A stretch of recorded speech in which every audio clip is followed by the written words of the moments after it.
तालीमी इदारे मज़ीद 2 माह के लिए बंद होने का इम्कान। आलमी वबा कोरोना वायरस की मौजूदा सूरत-ए-हाल के पेश नज़र chairman corona task force doctor Ataur Rahman ने तजवीज़ पेश करते हुए कहा है कि तालीमी इदारे 2 माह तक ना खोले जाएँ।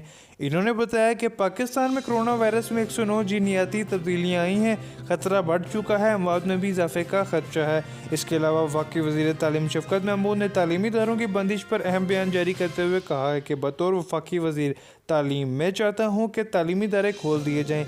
जो ही कोरोना के हवाले से सेहत की सूरत हाल बेहतर होगी, बच्चों के लिए तालीमी इदारों के दरवाजे खोल दिए जाएंगे। ट्विटर पर जारी पैगाम में शफ़क़त महमूद का कहना है कि मुझे बच्चों की तालीमी नुकसान पर बहुत दुख है।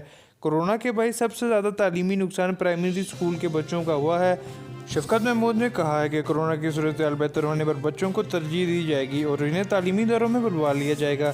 इसके अलावा वफाकी वज़ीर तालीम ने कहा है कि 4 जनवरी को बैनुल सूबाई वज़राए तालीम का इजलास है। इजलास में हालात का जायज़ा लिया जाएगा। हमारी कोशिश है तालीमी इदारे जल्द खोले जाएँ। बच्चों की सेहत अवलीन तरजीह है। तालीमी इदारे खोलने का फैसला 4 जनवरी को होगा। इसके अलावा all Pakistan college schools and academies association ने ऐलान किया है कि 1 जनवरी को स्कूलों को खोल दिया जाएगा, जबकि ये भी मुतालबा किया है कि तालीमी इदारों की बिजली कमर्शियल करने के फैसले को वापस लिया जाए।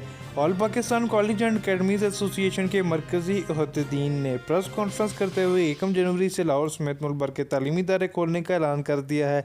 चेयरमैन राजा नासिर ने कहा कि तालीमी इदारों की बंदी से तालीमी नुकसान हो रहा है।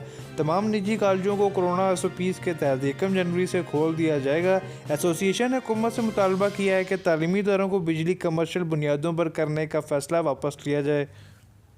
उम्मीद है आपको वीडियो पसंद आई होगी। वीडियो को लाइक ज़रूर करें, चैनल को सब्सक्राइब ज़रूर करें।